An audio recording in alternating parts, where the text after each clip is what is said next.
Welcome back to the channel, and if this is your first time, I'm Mr. Empower of Mr.EmpowerTV, and today we're talking about the biggest aviation investment in Africa's history.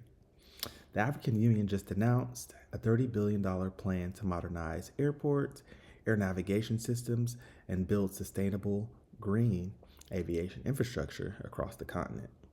This isn't just about planes, it's about power, progress, and Pan-African unity in the skies. Let's get into it. It takes me 2 whole hours to get from London to Spain. But right now, I'm not going to Jet2 holiday it, right? I could probably jump online and book a single fare for £7, cheaper than a Tesco meal deal. But when I fly from Ghana to Nigeria, which is just 45 minutes from one another, on average, I'm paying like £200 to £300 return. And that's not even business class. Africa says we're open for business to one another. But let's be honest, the skies are still stitched up. The map might say Africa, but the flights don't. The prices speak the language of separation. I sat with the CEO of Ethiopian Airlines, I think it was 2 years ago in Ghana. He told me straight, right? The block is air taxes. Passengers in Africa pay like $64 in ticket taxes on average. In West Africa, that jumped to $94. In Europe, as low as $30. In Sierra Leone and Gabon, just leaving the airport alone can cost you $300 before baggage, before fuel. And what's even more crazy is that Africa pays 30% more for fuel than the global average. Even in the oil-rich nations, you'd think that there'd be budget airlines to help, but most governments protect national carriers, block open access, and kill competition. It's time for heads of state to knock heads, right? Deregulate the skies. Drop the protectionism. Make air travel make sense, because this is holding the continent back. Johannesburg to Nairobi, you might get routed through Doha. All right, so self-explanatory, to really understand why this $30 billion aviation plan matters, look at the cost difference, like she said. For instance, we'll look at Nairobi to Lagos. That's 3,800 kilometers, and the average cost of a flight is 750 to 900 USD. And let's compare that to Europe. London to Istanbul is 3,800 kilometers, same distance, and the average cost is 120 to 180 USD. Significant difference between intra-Africa and intra-Europe travel. And then we'll do that again with Accra to Kigali, and it's 3,600 kilometers. Average cost is 600 to 800 USD. And then we look at Paris to Athens, right? 3,600 kilometers. The average price is 100 to 150 USD, right? So this update, from Africa stepping up with the long-term vision and ownership is important because it's not foreign aid. It's Africa financing Africa's future. And the plan itself includes $10 billion in public funding and $20 billion in private investment to, again, modernize the airports, the radar systems, and even renewable energy airfields. So this shows confidence, right? Major confidence. The AU is saying, we're not waiting for permission for anyone to connect our continent. We've been grounded too long, relying on other countries, and it's time to lift off, essentially. So what's this all about, right? This news came from the Luanda Summit, officially called the Third Summit on Financing for Africa's Infrastructure Development.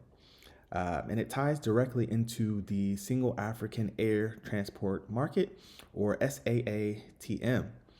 And it's a policy aiming to make African air travel just as open, if not more integrated than Europe, by connecting flights between African countries directly.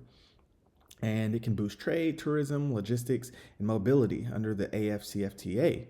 So right now, like you said, it's so cheap, intra-Europe travel, but it's even cheaper, to fly from Nairobi to Paris than Nairobi to Lagos. And that's exactly what this project aims to change. And as a result, the ripple effects will be massive. So there's opportunity for economic boost, right? More regional trade, jobs and tourism, connectivity as well. So there'll be seamless movement across the continent for people and goods. Then we'll look at green growth, right?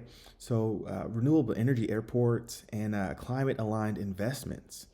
Um, Private sector entry, right? So there'll be opportunities for new partnerships between government and African investors.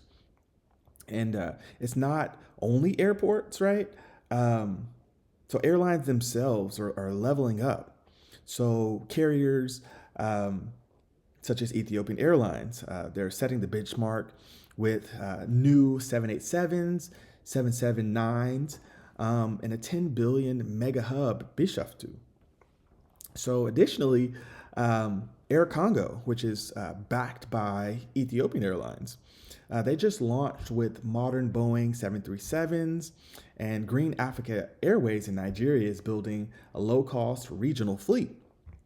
Additionally, Somalia is joining the race and they're reviving Somali Airlines after 34 years with two new Airbuses, so A320s, alongside an $800 million new airport near Mogadishu. And that's positioning the country as East Africa's next aviation gateway. So when these airlines connect under a single African market, prices will drop, travel will rise, and the continent finally starts flying on its own wings.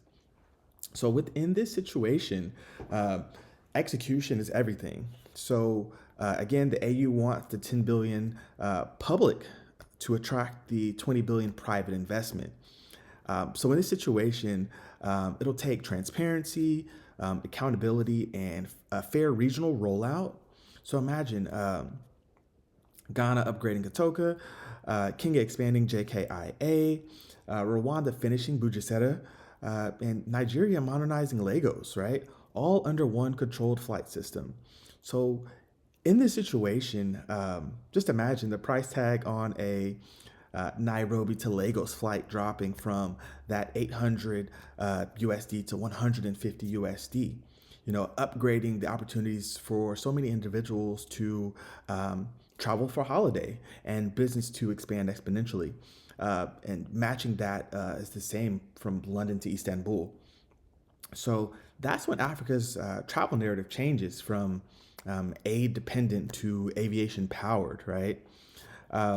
So in this situation, you know, as you're traveling, just think when you're flying across Africa, remember, we're not just passengers, we're witnessing history take flight. So if this is something that you are interested in, I would highly encourage you to keep up with all of the news that has taken place for many different nations on the continent and all of the aviation upgrades and airport upgrades so that you can look for new opportunities to travel as the projects stand up. So if this is something that you enjoyed, please do drop your thoughts below. Let me know which country should lead the charge in aviation reform. And again, I'm Mr. Empower. This is Mr. Empower TV, empowering Africa one conversation at a time. And until next time, peace.